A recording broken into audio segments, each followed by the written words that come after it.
Good morning, viewers. Today we will look at one of Joseph Addison's essay, Sir Roger at Church. The objectives of this lesson are to offer an overview of the literary and social background in which the periodical essay emerged as a prominent literary genre in the 18th century England, and to examine Addison's essay in terms of its formal features such as characterization, tone and style, as well as in terms of the social commentary it offers on the significance of church going in the communal life of villagers. Here is a summary of the lesson. This lesson aims to situate Joseph Addison's essay, Sir Roger at Church, within the social and literary context of the 18th century England, which witnessed the emergence of the periodical essay as a distinct and prominent genre. It also outlines Addison's contribution to the development and popularization of the periodical essay by studying Sir Roger at Church as a characteristic case of his usual thematic concerns and stylistic devices. By focusing on the role of the church in the life of the village community, this lesson demonstrates how Addison not only offered an insight into contemporary English society, but also instructed the readers. He does so without compromising neither the seriousness of his subject matter nor sounding prescriptive and pedantic. And he addresses all the topical matters relating to manners and morals in a form that was readily accessible and highly popular. The 18th century marked the emergence of the periodical essay as a major literary genre in the field of English literature and within the sphere of British popular culture. Richard Steele, a close friend of Addison's, may be said to have founded this genre when he began publishing a magazine called The Tatler in 1709. With regular contributions from Addison, the Tatler gained immense popularity in a very short span of time. A number of factors contributed to the popularity of this literary genre. In the 18th century, there was a significant rise in the rate of literacy in England, which, coupled with the rise of the middle class, contributed to the expansion of the reading public. Most of the popular coffee houses in London subscribed to the Tatler and subsequently to other magazines also, as a result of which the periodical essay reached out to a large number of people. Practically every notable author of the age, like Dr. Samuel Johnson, Jonathan Swift, Alexander Pope, and Oliver Goldsmith, to name a few prominent ones, tried his hand at the periodical essay, thereby giving the form literary respectability. In terms of frequency of publication, subject matter, style and brevity, the periodical essay offered the perfect reading material to the public. The authors of periodical essays, especially Addison and Steele, mostly dealt with topical issues relating to manners and morals without sounding pedantic or preachy. With the publication of the daily magazine The Spectator, starting from 1711, Addison and Steele successfully implemented their agenda, which was to enliven morality with wit and to temper wit with morality, to bring philosophy out of the closets and libraries, schools and colleges, to dwell in clubs and assemblies, at tea tables and coffee houses. In fact, one of the chief features of The Spectator was that it managed to strike a delicate balance between its instructive import and its gentle, accessible style that made for entertaining reading about very pertinent matters of social conduct and morality. Sir Roger de Coverley was one of a motley group of fictional characters who often featured in the Spectator essays.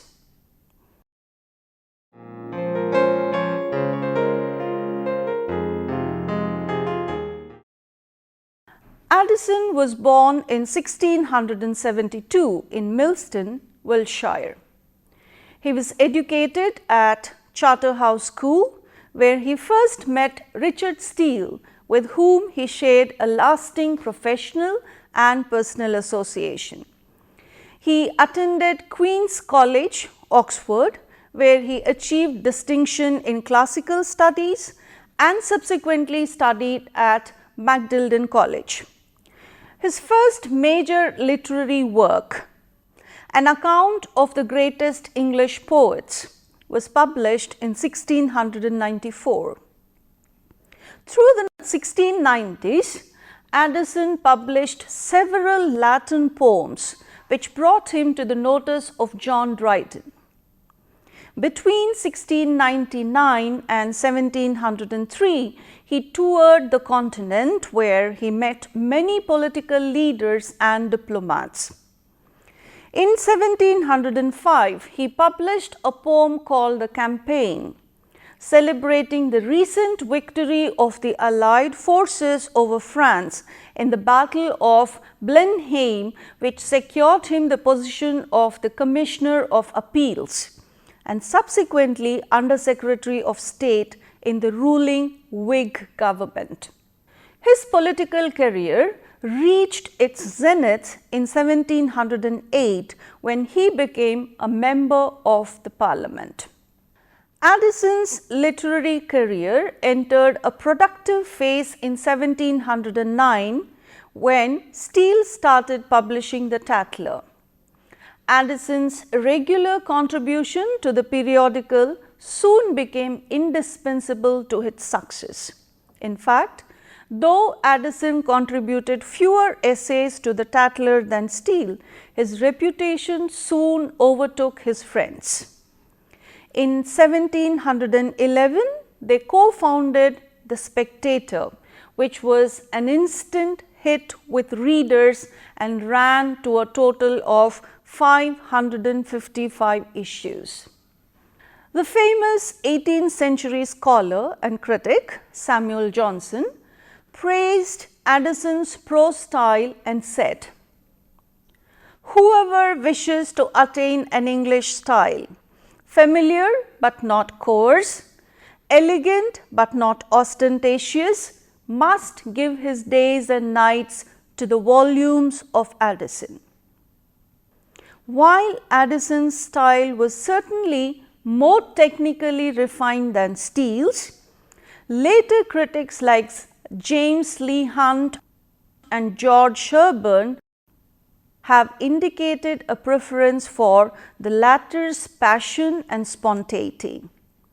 Others, like Jürgen Habermas, have suggested that the Spectator essays effected a structural transformation of the public sphere in the 18th century England through their persistent engagement with matters concerning the emergent middle class. Addison also wrote a neoclassical tragedy, Cato, which was produced in 1713. He died in 1719 at the premature age of 48 and was buried in Westminster Abbey.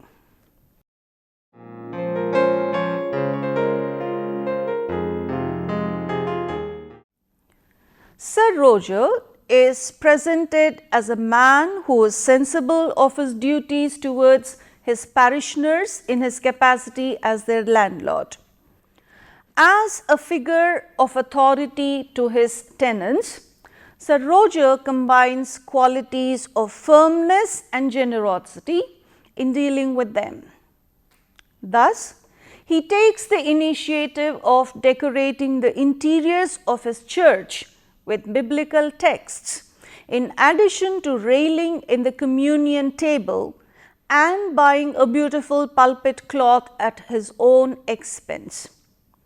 This reveals his attention to good form and his willingness to contribute to the improvement of the church in order to inspire in the villagers a sense of admiration and respect for it. He also implements simple yet effective plans to make his parishioners attend church more regularly, such as he gives each of them a hassock and a common prayer book, and employs a wandering singing master to instruct them correctly in the tunes of the psalms. In addition, he rewards children who answer well on Catechism Day with a Bible, and sometimes sends a portion of bacon to their mothers by way of encouragement. He also increases the clerk's annual salary by £5 and promises to consider further increments in order to encourage young people offer their services to the church. These strategies reflect his determined, commonsensical approach to the task of making attending and serving the church an appealing proposition to his tenants. Sir Roger's earnestness is set off by a few eccentricities of behavior, which the author portrays in a humorous light. Though he himself occasionally dozes off during service, he promptly wakes up anyone else in the congregation whom he finds doing the same. He also says Amen to the same prayer several times, or continues singing a psalm even after everybody else is done with it, if he is particularly impressed by the verse. Sometimes, while the entire congregation is praying on their knees, he gets up to count their numbers or loudly chide someone who might be distracted during a sermon. Yet, these oddities do not dilute his authority towards his parishioners.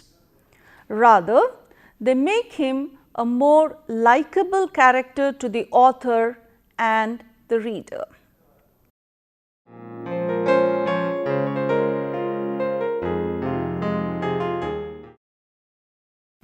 Addison adopts a style in Sir Roger at church that is representative of his usual mode in most of his essays. He presents the title character of Sir Roger as a well-meaning and lovable, if slightly eccentric man, who has many typical behavior traits of a country knight. Through the acutely perceptive voice of the narrator, who calls himself the spectator, Addison highlights the importance of church-going in the communal life of villagers without sounding didactic or dull. Thus, even when he emphasizes the consoling influence of the church on its members, he prefers to use a simple, homely expression. Sundays clears away the rust of the whole week. That effectively conveys his meaning without sounding overburdened with the seriousness of the lesson he seeks to impart. The careful choice of words here represents Addison's larger purpose in writing essays such as the present one, that is, to instruct his readers in matters of manners and morals, without sounding distant or condescending. In fact, This fine balance between the seriousness of meaning and the simplicity of form has been famously described by Samuel Johnson as Addison's middle style, and is indicative of his awareness of the tastes of his readers, a majority of whom were middle class people who wished to learn about proper social conduct. The narrator's tone is uniformly gentle, but it often carries with it a hint of ironic humor that is directed at Sir Roger's peculiar conduct at church. Thus, he says of Sir Roger that he will suffer no one else to sleep in it besides himself, and that he promptly wakes up anyone else dozing off if by chance he has been surprised into a shop nap at sermon. In another instance, the narrator describes how Sir Roger loudly chides one of his parishioners for being distracted while the whole congregation was praying. By thus pointing out the contradiction between the intent of his words and the effects of his own actions, the narrator subtly describes in a tone that is discerning yet not reprimanding, funny yet not sarcastic, Sir Roger's conduct as marked by odd foibles that make him all the more likable.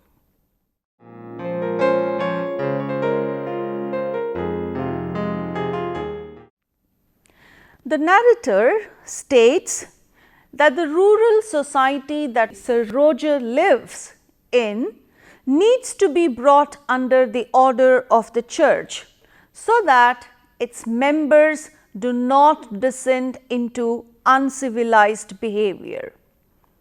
Thus, the church functions not only as a religious institution, but also as a space within which the parishioners learn the rules of proper social conduct and etiquette. By drawing a parallel between a city dweller at the stock exchange and a country fellow at the church, the narrator emphasizes the social significance of attending church in the lives of the villagers. The church serves, over and above its obvious religious function as a place of worship, as a secular public space where the civic performance of belonging to a community is carried out by each individual parishioner. The narrator portrays Sir Roger's parishioners as a fairly disciplined lot who are willing to be guided by their landlord, but who are not sophisticated enough to discern the peculiar contradictions between his own words and actions. Thus, when Sir Roger speaks up in the middle of a prayer, warning one of his parishioners not to disturb the congregation, his odd behavior goes unremarked. Similarly, though the village community excels in singing psalms, they do not seem to mind the fact that the landlord himself occasionally draws out a song longer than the rest of the congregation.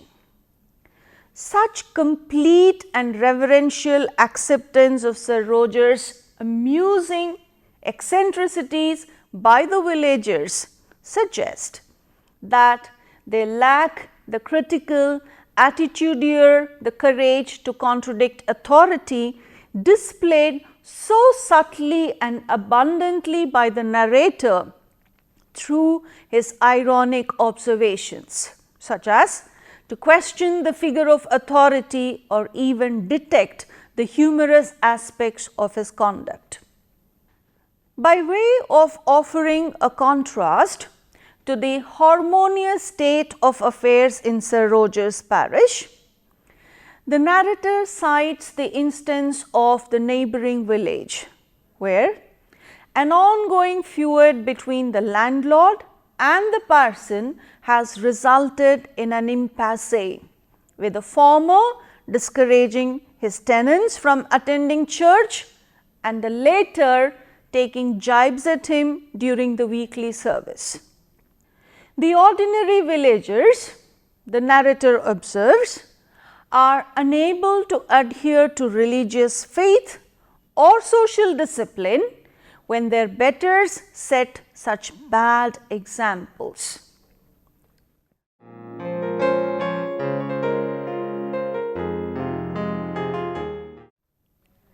The parishioner's role is to not only attend church, but to perform the civilizing labor of putting on the best of their appearance, encouraging fellow parishioners and family members to attend church regularly so as to lead by example. This role is almost competitively pursued as evidence by the reference to this particular country church's superior psalm singing prowess, a quality that they uphold with pride. This role as a committed parishioner translates into being distinguishable as a productive or dutiful member of the parish. This does, of course, carry implications about the kind of qualities that lend a parishioner a figure in his or her immediate community.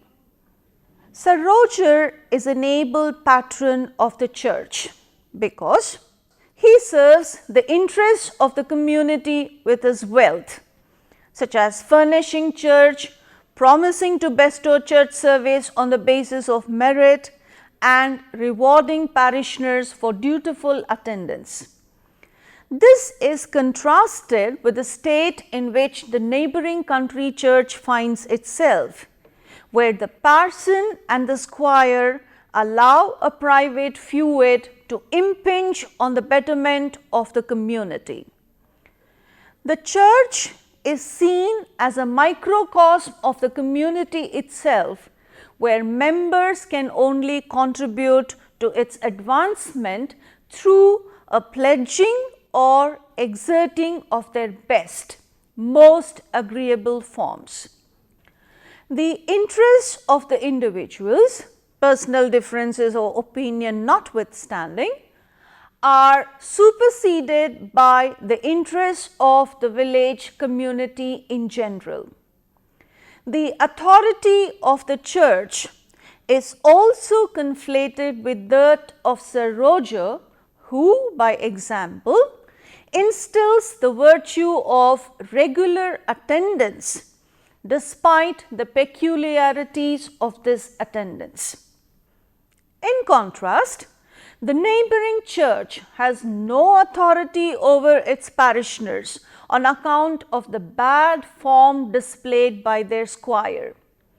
There is thus also a role for the already respected members of the parish who embody authority, either on account of being men of wealth or learning, and are thus expected to suitably motivate their parishioners to be good churchmen. In this lesson, we looked at the background, life and work of Joseph Addison, language, style and tone of his work, the social background in which this work emerged, the role of the church and characterization of Sir Roger. Hope you enjoyed the session. Thank you.